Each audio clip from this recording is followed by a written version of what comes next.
guys, thanks so much for clicking on this video. This is going to be episode 5, the last episode of the Pacific Divide ride. Real quick, if you haven't gotten caught up yet, episodes 1 through 4 will be right here in this corner. Make sure and click that link to get caught up.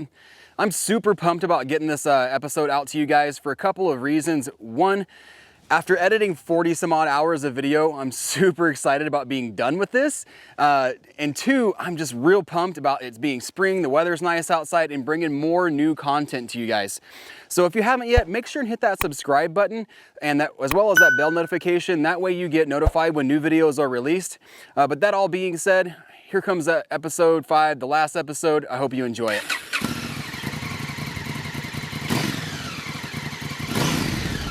So it started day 10. We woke up really early and we left Sequoia National Forest, from the area where we camped the night before. Got to see just an amazing sunrise as we rode out. And we decided to get up really early because it had been so hot the day before, and it was forecasted to be around 100 degrees all day today, and we just wanted to get an early start on it. The night before, we had realized that Dan's chain and sprocket were just completely shot, so we hopped on Amazon and ordered a chain and sprocket for his bike and had it overnight delivered to the closest town, or main town, which was California City. California City is a city that's literally in the middle of nowhere. It's surrounded by a desert, and it's super hot there, and not really the best vacation spot by any means, but it was really our only choice. And actually, when we get there, all the hotels were full, so we had to jump another 15 miles over to Mojave and stay there. But yeah, that being said, it was kind of a bummer, but we did catch one cool thing on the way in. While riding through the desert, we looked over to the left and we kept seeing all these Honda symbols, and we're like, what the hell is this? And come to find out, it's the Honda test track where Honda tests all their off-road motorcycles, and it was kind of cool to know that the Honda Africa Twin was probably tested there. And apparently Ford Raptor also tests all their off-road ability there at this track as well. So that was just kind of cool to know that you know, this bike was probably tested there at one point, or not this specific bike, but the Honda Africa Twin was tested there at some point. So just kind of a cool little tidbit. Here's a quick little aerial view of the track. But yeah, here we are in Mojave. So we're in the awesome town of Mojave because we're waiting on parts and everything like that for my bike and Dan's bike, and the lady at the front desk. We decided to get a hotel because it's like 105 degrees outside. And the lady at the front desk says, hey, you have chains, right, for your bikes because things get stolen all the time. We don't have chains, but we did do this. Sometimes you just have to improvise. So we stayed this night at the hotel, and then the next morning got up, and luckily the parts were delivered to the post office about 10:30 in the morning. So went over there and picked those up, and we had noticed that my back tire was just about shot as well. So I changed my back tire in a local bike shop's parking lot just to make sure we wouldn't have any more issues, and then we headed out on our way. So the plan today was to go through Victorville here on Old Route 66, and then jump over to Big Bear, and then make our way over the pass and stay just south of Big Bear. So here's kind of some scenery from here up and over the pass.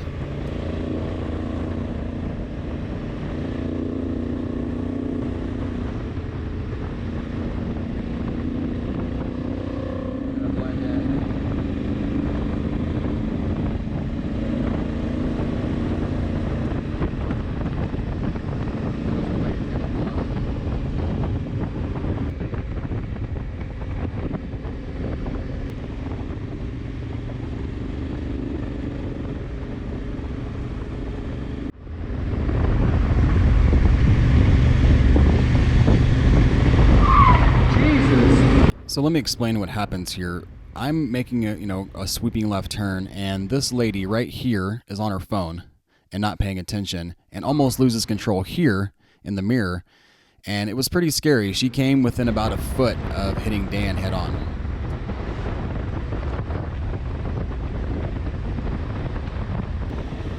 The scenery here in Southern California it's pretty awesome because you can come over one hill and then it just changes so drastically. You'll go from a mountain road to being in the middle of the desert, it seems like, and then like right here coming into Big Bear Lake, it's just up in the higher country, and the temperature changes from 100 degrees to 80 here. It was nice and comfortable, but we made our way through Big Bear, had a pretty decent look around there, and then went and found some much needed supplies for camp, of course. Okay.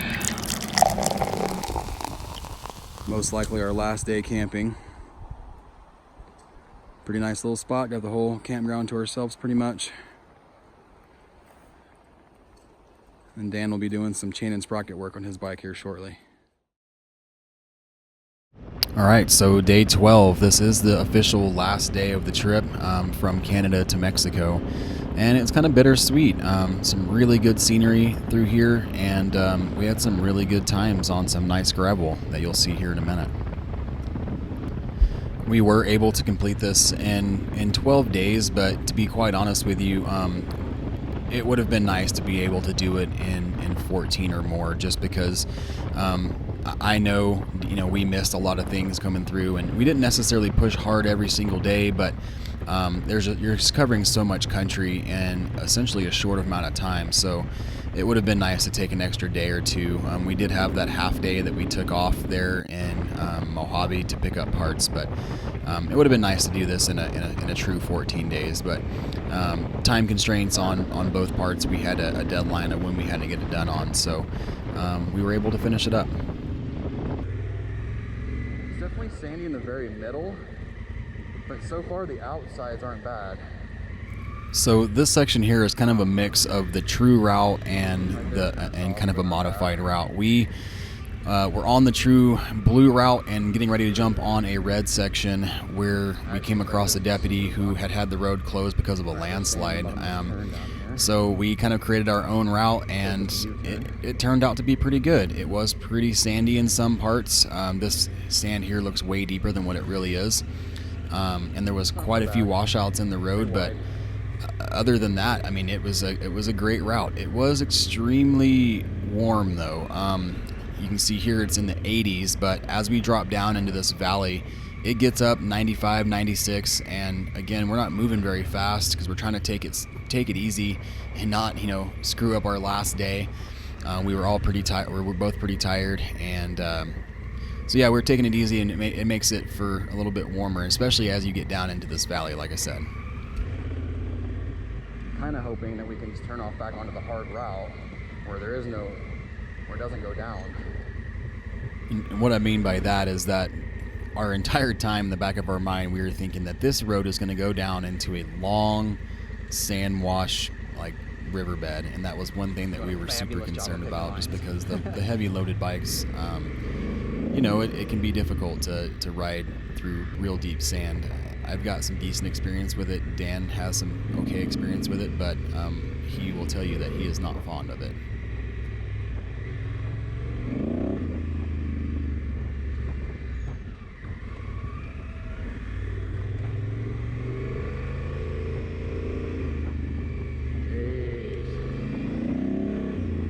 Every one of those low spots is like fucking talcum powder. It's like brown talcum powder.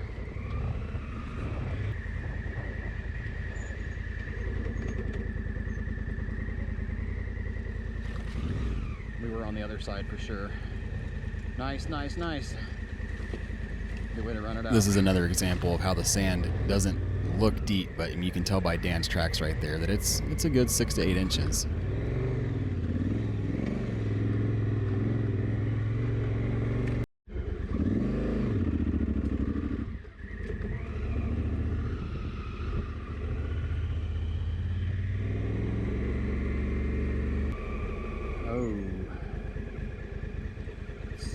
It's not bad.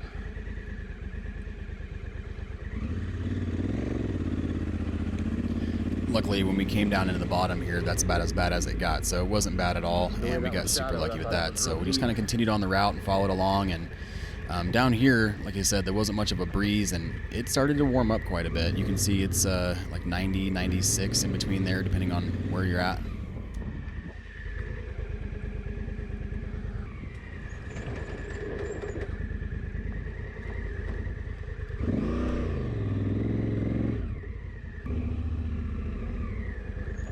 Yeah, that's what mine did on that last one. That left side was pretty soft.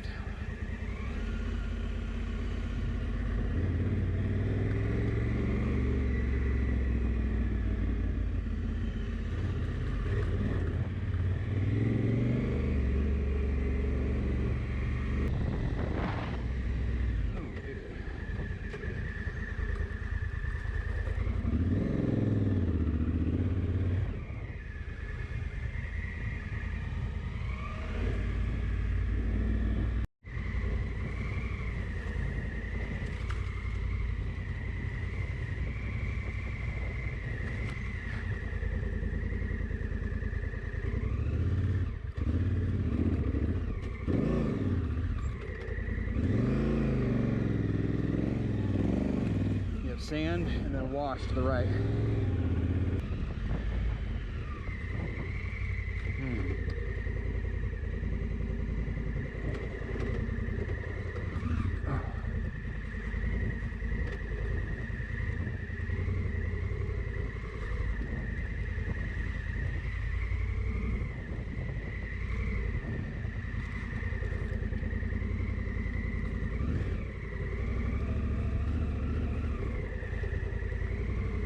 Yeah. Oh, baby. And once again, it's deeper than it looks. A little bit. I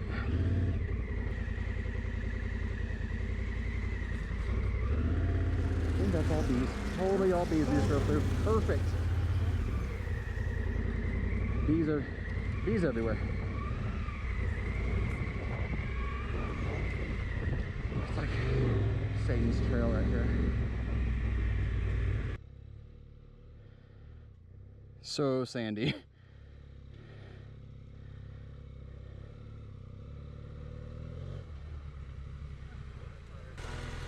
Yeah.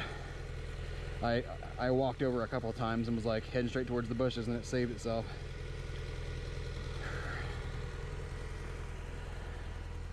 It's hot. It's sandy.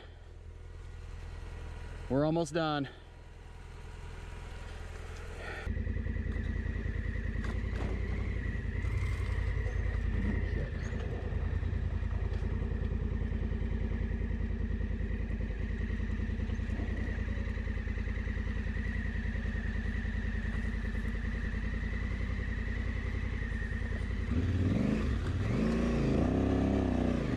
After that, if you can.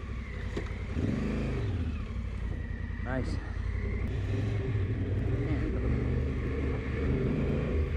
So this section of road goes on for several more miles, and it's just kind of out in the open along this hillside, kind of skirts around, and you can see off to the right there's a pretty good valley, and that's kind of where we're trying to end up. Just this section of road, as I said earlier, was not on the route, so we're just kind of trying to piece it together by the GPS and make our way down. At one point we do stop and quickly realize that we are basically in a rattlesnake den and could hear rattlesnakes all over, so we hopped back on our bikes and took off again, and then came up to this little viewpoint right here, and then just kind of kept on trucking, trying to make our way back to the actual route.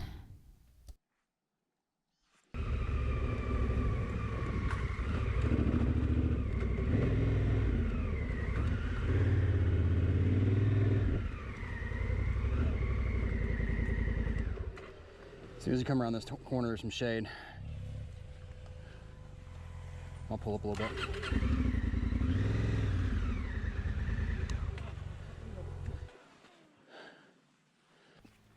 All right, last day. It's been a good one.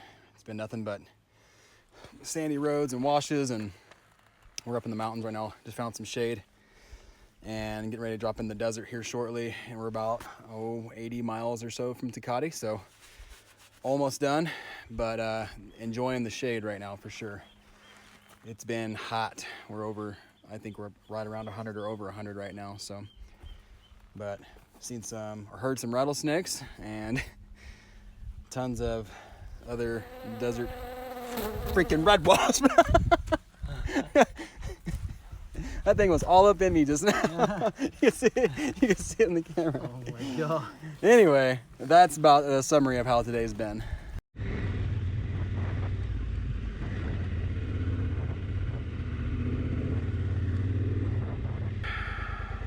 It's pretty funny when I was watching this, because I had this big sigh, and you could just tell that I was getting a little bit tired of going through stuff like this. Oh, baby. You got it.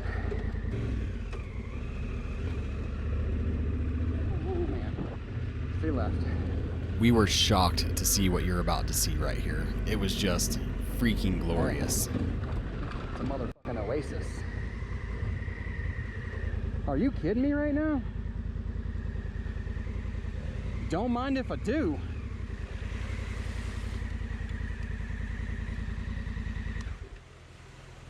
No, did not see the fresh water.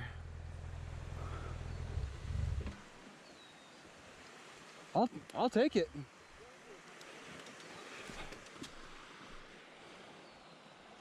Yeah. Yeah, I'll take that. I'm gonna go ahead and just dip my whole body in that. So we went just a little further and we found this.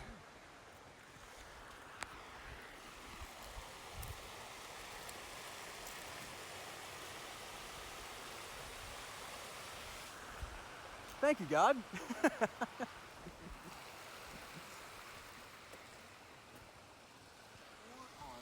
How's that? Amazing, give me the backside now. I'm gonna lay down in it.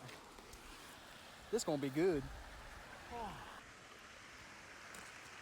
Oh, oh yeah. Baby. Take your breath away. Yes, it will. Well, this just made the last day even better.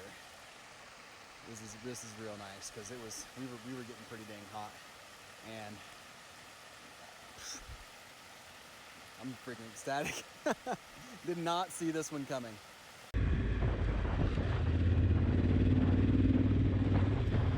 So we made our way out of the canyon and kind of back into civilization, and hit the highway just for a short second, and then we went back onto another gravel road, which was also considered the red route. We were kind of thinking that, you know, we were going to take it easy this last day, but at the same time kind of get our full meal deal out of this last day. So this last little section here was the last dirt section of the trip.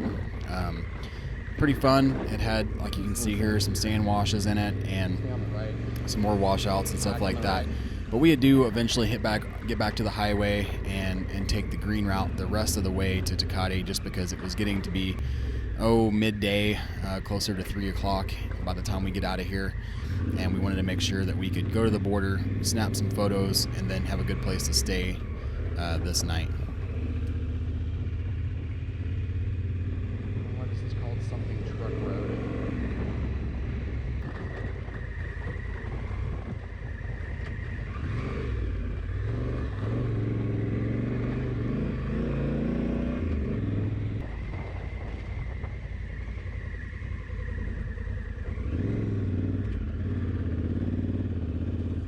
Through the wash and go high.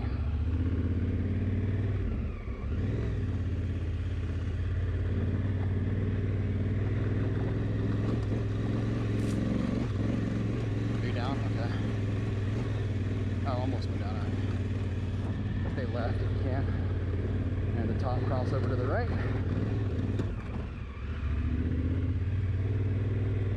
think this freaking looks way gnarlier than what it actually is. My wife would be like, nope, not doing it. I personally had never been to this part of the border before, and I was pretty impressed because I really did not think that it was going to be kind of this high mountain area, and I honestly just assumed it was going to be wide open desert and real sandy and rocky, but was really happy actually to see that there was some elevation here, and it was actually still pretty green and all that. This is another thing I didn't really expect to see. As we got close to the border, we saw tons of these large American flags. There's one here on the right, and then also one over here on the left, and they were just massive flags. 2 miles till Tecate. And yeah, it seems like as you got closer to the border, people became more and more patriotic. You can kind of see off in the distance here, there's some smoke, and really see it here. This is as we get closer to the border. There was a fire just right across the border, and it really made for poor visibility. But we went up on top of this hill right here at the Mexican border, and snapped a few photos of the town of Tecate from a high point, and then made our way over to the entrance of the border and snapped a few photos there. You'll see here in a second.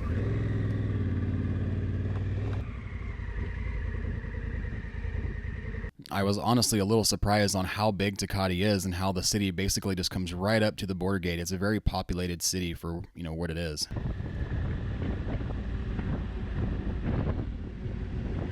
Weapons and ammo.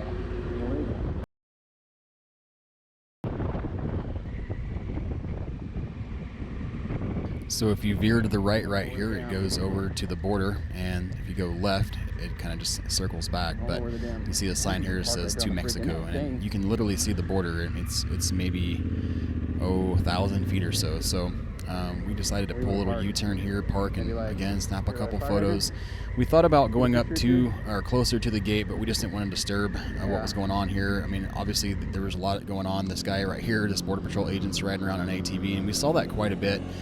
We saw them running around pretty quick back and forth, so we weren't sure if they were actually looking for somebody specific or what, but it was definitely interesting to see all the action.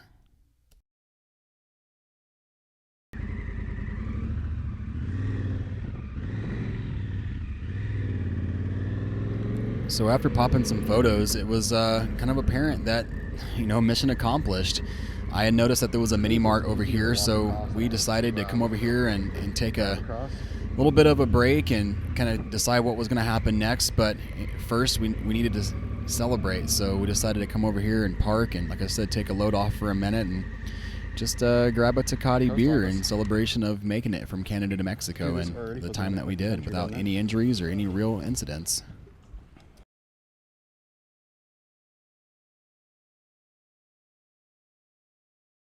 So that was it. We had gone successfully from Canada to Mexico in just about 12 days. And like I said, we were super lucky to not have any crashes or real injuries, and no real mechanical problems besides the chain and sprocket and just that, one flat tire and that I had showed in episode 1, and just kind of amazing. From here, we literally just kind of rode off into the sunset. We had kind of come together and decided that it would probably be best for just to turn around and go as far north as possible on the highway, just so we would have a little bit less of a drive. We were pretty amped up from already, completing this and having kind of the high of mission accomplished. So we literally we hopped on the bikes and turned around and went north, and we went all the way north of San Bernardino this day and got a hotel and parted ways the next day. Actually, Dan went I-5 and I went up 395 up to North Idaho, and I had a pretty good trip ahead of me. This next day I did 1,100 miles by myself on day 13. I went north of San Bernardino all the way north to North Idaho. It was pretty crazy. By 9 a.m. it was 90 degrees in the morning, and I went across the desert and made it to the South Idaho border by about 7 p.m. and decided to push all the way through. Done about 675 miles today. About 450 to go before I'm home. And that, folks, is pretty much the trip. I got home that night right before 3 a.m. and went from Canada to Mexico and back 4,583 miles in just about 13 days. Hey guys, thanks so much for watching this video and sticking through all the way to the end. If you haven't yet, hit that subscribe button. That way you know when new video is released. And if you like this video, please give it a thumbs up. I'm super excited about it being spring and the sun being out and being able to produce new content and bring it to you guys. The next video, or one of the videos I'm going to produce here pretty soon, is going to be a new mod video for this bike. I think the last video that I did for modifications on my bike was maybe 2 to 3 years ago, and so much has changed since then. I get questions constantly about this and that on the bike, so I hope I can produce that video and get it out to you guys and answer a lot of your questions. But once again, thank you so much for watching. Thanks for subscribing to all you guys who are subscribers, and we'll see you next time.